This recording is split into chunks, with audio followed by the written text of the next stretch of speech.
Hey guys, today I'm gonna talk to you about double derefing, a concept that's actually not that common in other languages, in like good languages we can say, but HK has it. So let me give you an example. We're gonna have a variable that I'm gonna call origin.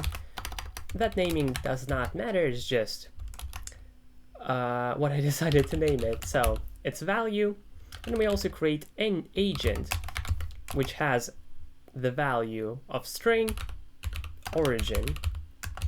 So this is just a variable called origin that has the value of value. And then we have a variable called agent which has the value of origin.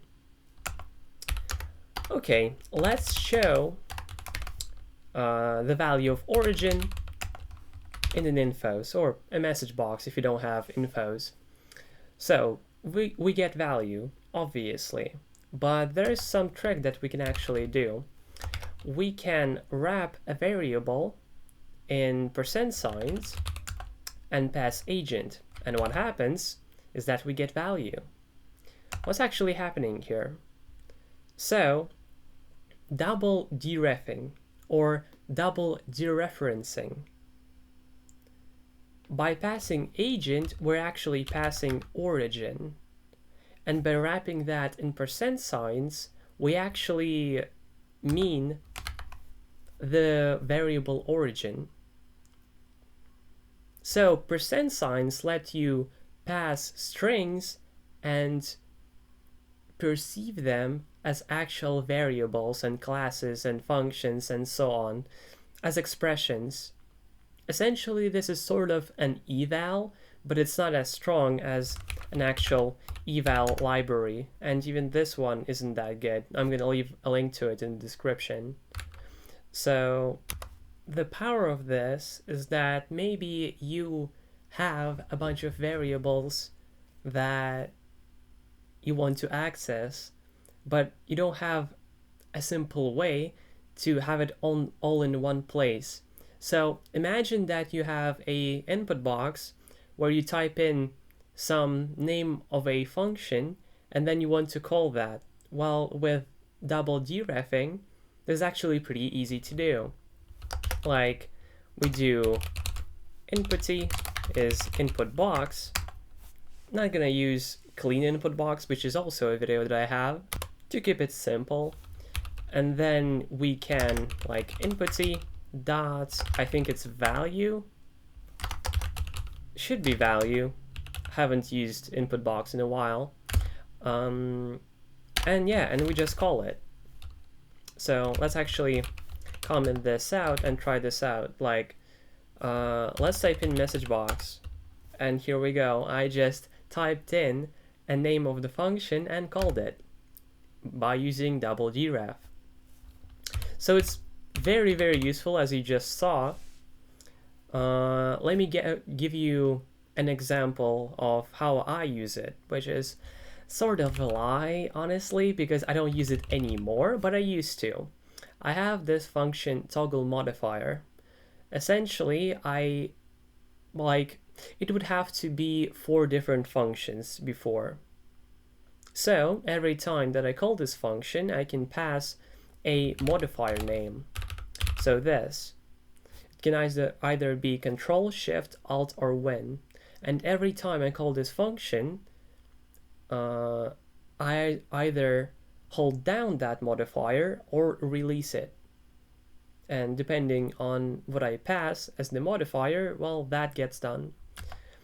So here are the 4 variables, static variables, that keep track of each modifier state. And then we call toggle passing modifier name as well. And it takes 1 parameter, key, so modifier name essentially. See how in this scenario, we don't even have to cover the entire thing with percent signs. If we look at this part, we have 4 variables and all of them end with state. Only the starting part of them is different. So I only need to pass as double deref the value that changes, and I can just keep state what it is.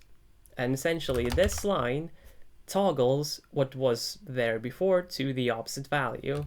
So if we pass control, for example, as the modifier name, okay, we start meaning this variable. So instead of key, we actually pass the string control, and now it's control state. Because I actually haven't shown this, but you don't have to provide a variable, you can just provide a string. It's just that at that point, it doesn't make much sense to do so. So we can pass origin, right? Yeah, we can pass origin, and we also get value. But, well, this is obviously stupid because, oh, no, that's not what I wanted to do. DS, yeah, that's what I wanted to do. Because we can just pass the variable, so you won't find yourself often just passing strings. There's not really any need for that, but that is something that you can do. So this is a feature of AutoHotkey. Double derefing also works with classes like you would imagine it would. So here we have a variable wizard.